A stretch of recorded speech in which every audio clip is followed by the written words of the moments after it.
कार्यक्रम के पुण्यार्जक हैं श्रीमती शशि लोहाड़िया धर्मपत्नी श्री अनिल लोहाड़िया मुरादाबाद, श्रीमती वर्षा जैन धर्मपत्नी श्री विकास जैन गुड़गांव, श्रीमती उमा जैन धर्मपत्नी श्री योगेश जैन गुड़गांव, राजकुमार जैन, मधु जैन, मनोज जैन, रूबी जैन, अजय जैन, पायल जैन, अक्षत जैन, अर्पण जैन, प्रेरणा जैन व आन्या जैन, श्रीमती रीटा जैन धर्मपत्नी श्री नरेश जैन, चंदरनगर अजमेर। परम पूज्य वात्सल्य मूर्ति जिन धर्म प्रभाविका आरिका रत्न 105 सृष्टि भूषण माता जी की मंगल प्रेरणा एवं आशीर्वाद से चतुर्विध संघ की सेवा में सदैव तत्पर सृष्टि मंगलम फाउंडेशन द्वारा शाश्वत तीर्थराज श्री सम्मेद शिखर जी में कई वर्षों से संचालित है चतुर्विध संघ के आहार की उत्तम व्यवस्था, जिसमें आहार विहार, पिच्छी, कमंडल, वस्त्र, शास्त्र एवं औषधि दान आदि की व्यवस्था सुचारू रूप से की जा रही है। इस धर्म कार्य से जुड़कर आप भी घर बैठे पुण्य कमा सकते हैं। एक दिन की आहार व्यवस्था 2100 रुपए, सदस्यता 1 सप्ताह तक 11,000 रुपए, औषधि दान 11,000 रुपए, पिच्छी दान 11,000 रुपए, सदस्यता 1 वर्ष तक 21,000 रुपए, विशेष सदस्यता 31,000 रुपए, विशिष्ट सदस्यता 51,000 रुपए, अति विशिष्ट सदस्य 71,000 रुपए, संरक्षक 1,11,000 रुपए, शिरोमणि संरक्षक 2,11,000 रुपए। दान राशि निम्नलिखित खाते में जमा कराएं एवं अधिक जानकारी के लिए दिए गए नंबरों पर संपर्क करें। आपके द्वारा दिया गया दान धारा 80G के अंतर्गत कर मुक्त रहेगा। जैन धर्म की प्रमुख आरिका माँ सृष्टि भूषण माता जी, जो जन जन के कल्याण के लिए हमेशा तत्पर रहती हैं, जिन्होंने अभूतपूर्व धार्मिक एवं सामाजिक कार्य किए हैं, जिन्होंने दीन दुखी असहाय वृद्धों को सहारा दिया, जिनका शिक्षा के क्षेत्र में भी सराहनीय सहयोग रहा है, ऐसी पूज्य आरिका माँ सृष्टि भूषण माता जी वर्तमान में श्री महावीर जी अतिशय क्षेत्र राजस्थान में विराजमान हैं। आप सभी भक्तगण अधिक से अधिक संख्या में पूज्य माता जी के मंगल दर्शन का पुण्य लाभ अवश्य लें। गगन बदला है, पंछी कहते हैं गगन बदला है, फूल कहते हैं चमन बदला है। हकीकत ये है कि लाश तो वही है, मात्र कफन बदला है। लाश तो वही है, मात्र कफन बदला है। जीवन में हर इंसान परिवर्तन को स्वीकार करता है। परिवर्तन से कुछ परिवर्तनों से बचना भी चाहता है, कुछ परिवर्तनों को स्वीकार भी करना चाहता है। हर बच्चा चाहता है कि हम बड़े हो जाएं और जवान चाहता है कि हम जवान ही बने रहें। बच्चा परिवर्तन चाहता है, जवान स्थिरता चाहता है। हमारी जिंदगी में भी जो परिवर्तन होता है उसी का एहसास हमको होता है। जो स्थिर होता है उसका एहसास नहीं होता है, क्योंकि जो स्थिर होता है वो हमें दिखाई नहीं देता है। हमारी आत्मा शाश्वत है, हमें कभी दिखाई नहीं देती है, और जो जड़ पदार्थ हैं, पुद्गल पदार्थ हैं, उनमें परिवर्तन होता है, वो हमें दिखाई देते हैं। लेकिन कुछ परिवर्तन हमारे जागृति के लिए सहयोगी बन जाते हैं, कुछ परिवर्तन हमारी चेतना के उत्थान में सहकारी बन जाते हैं, और कुछ परिवर्तन चेतना के पतन में सहकारी बन जाते हैं। जो ज्ञानी होता है वो पुद्गल का परिवर्तन देखकर भी आत्मा की शाश्वतता के लिए सतत प्रयास करता है। वो चाहता है कि मुझे शाश्वत की प्राप्ति हो, और इन नाशवान पदार्थों को कब तक जोड़ेंगे, कब तक छोड़ेंगे। हमें जिंदगी में जो कुछ मिला होता है उसका एहसास नहीं होता है, क्योंकि हमें एहसास ही सिर्फ जड़ पदार्थों का करते हैं, और जड़ पदार्थों का एहसास इंद्रियों से होता है। जड़ पदार्थों को हम इंद्रियों से स्वीकार करते हैं, जड़ पदार्थ हमें दिखते हैं, उनका परिवर्तन हमें दिखता है और उसके प्रति हम आकर्षित होते हैं। यदि आपने देखा होगा, जब हमें पूरी जिंदगी भर देह मिलती है, इंद्रियां मिलती हैं, इतनी सुंदर चेतना मिलती है, श्वासोश्वास मिलती है, आयु मिलती है, हमको उसका कोई ख्याल नहीं होता है। लेकिन जिस दिन आयु का समाप्त हो जाता है, आयु समाप्त हो जाती है, अंतिम दिन आ जाता है, उस दिन एहसास होता है कि हम पर आत्मा थी और चली गई। उस दिन हमें एहसास होता है कि हमने बहुत अनमोल चीज गंवा दी। जब तक हमारे पास रोटी है तब तक हमें भूख का एहसास नहीं होता है, जब तक हमारे पास पानी है तब तक हमें प्यास का एहसास नहीं होता है। लेकिन जिस दिन पानी को डॉक्टर मना कर दे या हम कच्ची मरुस्थल में भटक गए हो, उस दिन एहसास होता है कि पानी भी क्या चीज थी। एक बार एक राजा का सेवक राजा के यहाँ नौकरी करता था, राजा को शरबत आदि पिलाता था। राजा जब आता था तो उसके लिए शरबत लेके खड़ा हो जाता था, पानी ले लेता था और राजा को पूछता था, लेकिन राजा को बड़ी झुंझलाहट आती थी, कहने लगे क्या फालतू में पानी पूछता है, पानी भी कोई पीने की चीज है, शरबत भी कोई पीने की चीज है। और एक दिन राजा ने उसे क्रोधित होकर अपने यहाँ से नौकरी से हटा दिया। वो गरीब आदमी था, राजा ने उसे गांव से भी बाहर निकाल दिया और किसी दूसरे गांव तक छुड़वा दिया कि भूल कर इस सीमा में मत आना। लेकिन भाग्य का परिवर्तन, संसार परिवर्तनशील है, किसका पड़ला कब ऊंचा हो जाए। कभी कभी छोटी छोटी चीजों की हमें कितनी अहमियत की याद आती है। उसी प्रकार से कुछ दिन बाद, कुछ वर्षों बाद वह राजा पथ भटक गया, शिकार खेलने गया था और रास्ता भूल गया और भटकते भटकते अपनी सीमा से बाहर पहुंच गया और उसी जंगल में पहुंच गया जहां की वह, जो उनका सेवक था, पुराना सेवक, अपनी झोपड़ी बनाकर, वहां पर एक घास की झोपड़ी बनाकर जंगल में रहता था, फल फूल खा लेता था। और राजा उसे नहीं पहचान पाया कि ये बहुत गरीबी हालत में था, बहुत कपड़े पुराने थे उसके और बहुत भूखा प्यासा, बहुत जर्जर हालत में हो गया था। लेकिन राजा ने अनजाने आदमी समझकर उससे कहा कि भाई बहुत प्यास लगी है, कहीं पानी मिलेगा। उसने कहा राजन पानी तो मिल जाएगा, मेरी झोपड़ी में थोड़ा सा पानी है, मैं आपको पिला सकता हूँ, लेकिन मैं गरीब आदमी हूँ, मुझे आप उसके बदले में क्या देंगे। राजा ने कहा 5 मोहरे देंगे। उसने कहा अरे पानी तो थोड़ा सा है, मैं आपको पिला दूंगा तो 5 मोहरों का क्या करूंगा, और कुछ बढ़ाइए। राजा ने अचानक 50 मोहरे कह दी। उसने कहा और बढ़ाइए। राजा ने 500 मोहरे कह दी।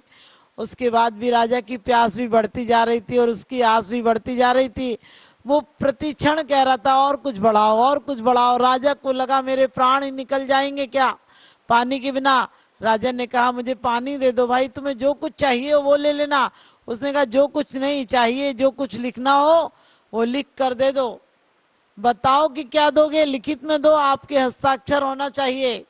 और कहते हैं कि राजा ने लिख दिया मैं तुम्हें आधा राज्य दे दूंगा।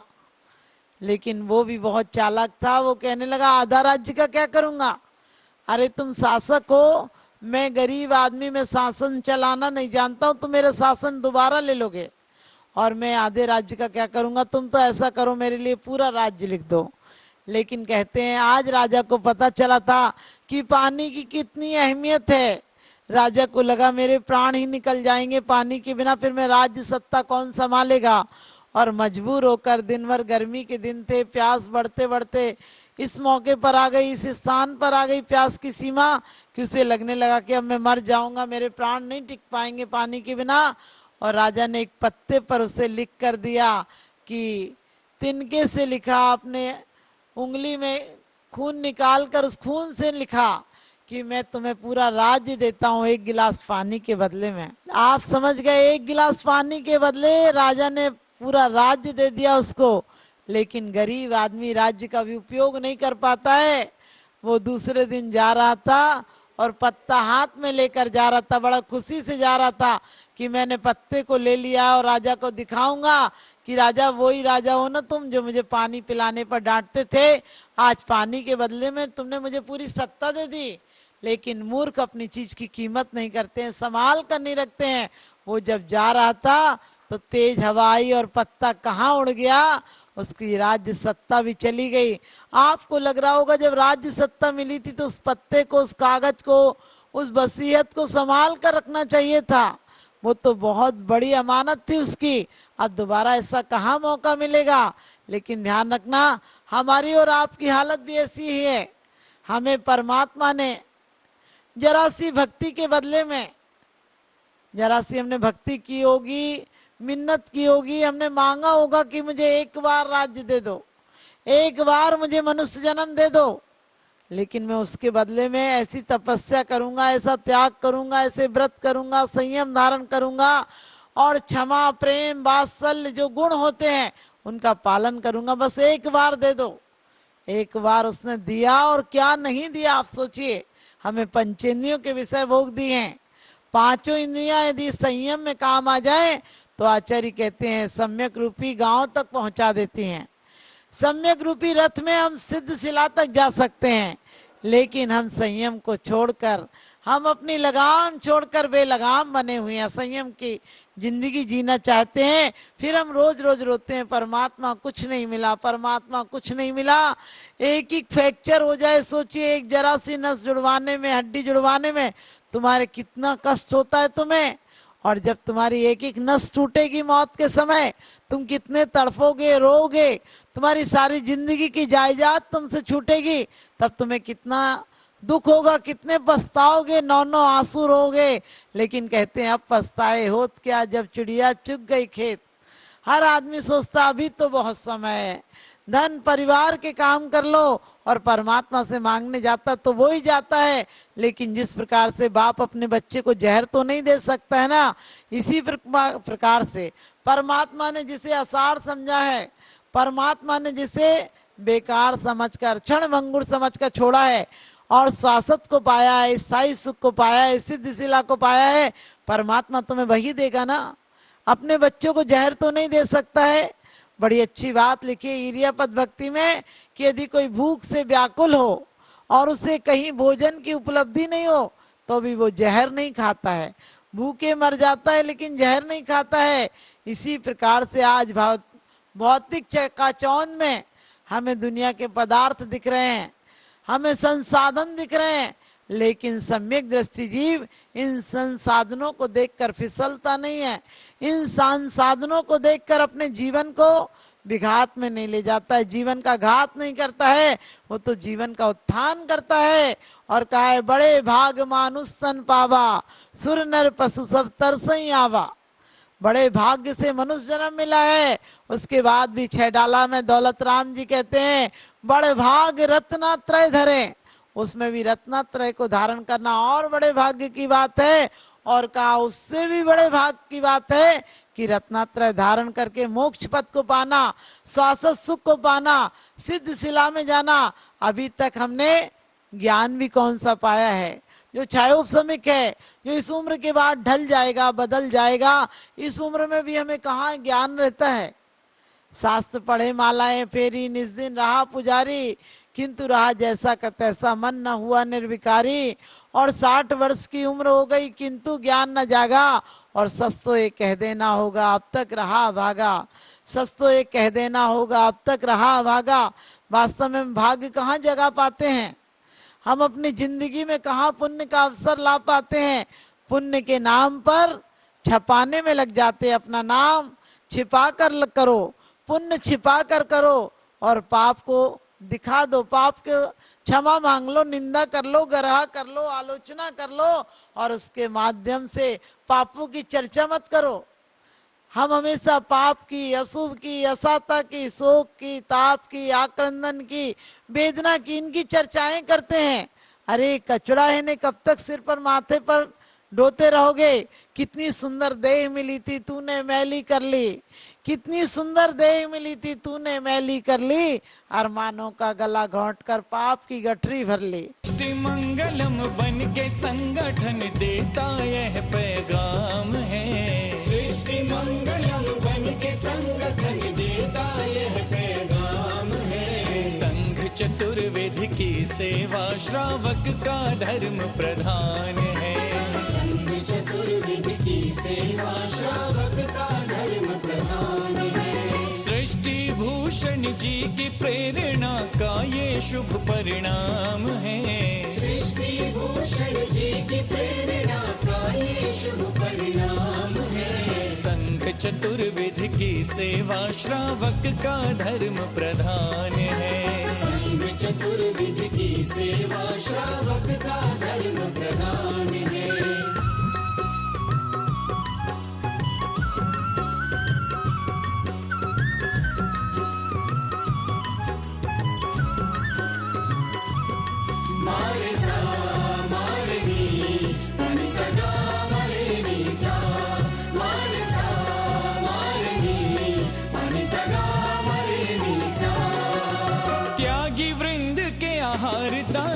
तू जो सदा संकल्पित है, वर्षों से संकल्पित है। आदिनाथ सृष्टि आदर्श सेवा समिति संचालित है, सेवा समिति संचालित है। संवेद शिखर में शोभित, साधु सेवा में समर्पित। समेध शिखर में शोभित, साधु सेवा में समर्पित।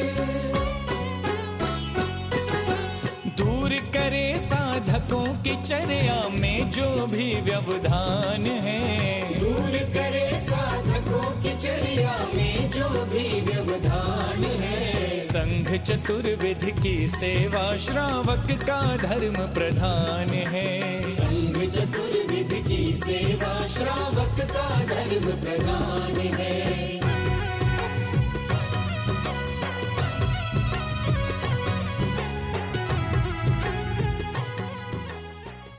परम पूज्य वात्सल्य मूर्ति जिन धर्म प्रभाविका आरिका रत्न 105 सृष्टि भूषण माताजी की मंगल प्रेरणा एवं आशीर्वाद से चतुर्विध संघ की सेवा में सदैव तत्पर सृष्टि मंगलम फाउंडेशन द्वारा शाश्वत तीर्थराज श्री सम्मेद शिखर जी में कई वर्षों से संचालित है चतुर्विध संघ के आहार की उत्तम व्यवस्था, जिसमें आहार विहार, पिच्छी, कमंडल, वस्त्र, शास्त्र एवं औषधि दान आदि की व्यवस्था सुचारू रूप से की जा रही है। इस धर्म कार्य से जुड़कर आप भी घर बैठे पुण्य कमा सकते हैं। एक दिन की आहार व्यवस्था 2100 रुपए, सदस्यता 1 सप्ताह तक 11,000 रुपए, औषधि दान 11,000 रुपए, पिच्छी दान 11,000 रुपए, सदस्यता 1 वर्ष तक 21,000 रुपए, विशेष सदस्यता 31,000 रुपए, विशिष्ट सदस्यता 51,000 रुपए, अति विशिष्ट सदस्य 71,000 रुपए, संरक्षक 1,11,000 रुपए, शिरोमणि संरक्षक 2,11,000 रुपए। दान राशि निम्नलिखित खाते में जमा कराएं एवं अधिक जानकारी के लिए दिए गए नंबरों पर संपर्क करें। आपके द्वारा दिया गया दान धारा 80G के अंतर्गत कर मुक्त रहेगा। इस कार्यक्रम के पुण्यार्जक हैं श्री पुष्प कुमार रारा, श्रीमती पुष्पा देवी रारा, श्री विकास रारा, जया रारा, श्री ऋषभ रारा, प्रियांशी रारा, मंजुश्री, पूना बाजार, इम्फाल, मणिपुर।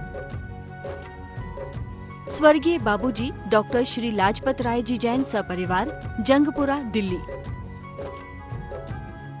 श्रीमती सुधा जैन, धर्मपत्नी श्री आनंद जैन जी, C130 पुष्पांजलि एनक्लेव, दिल्ली।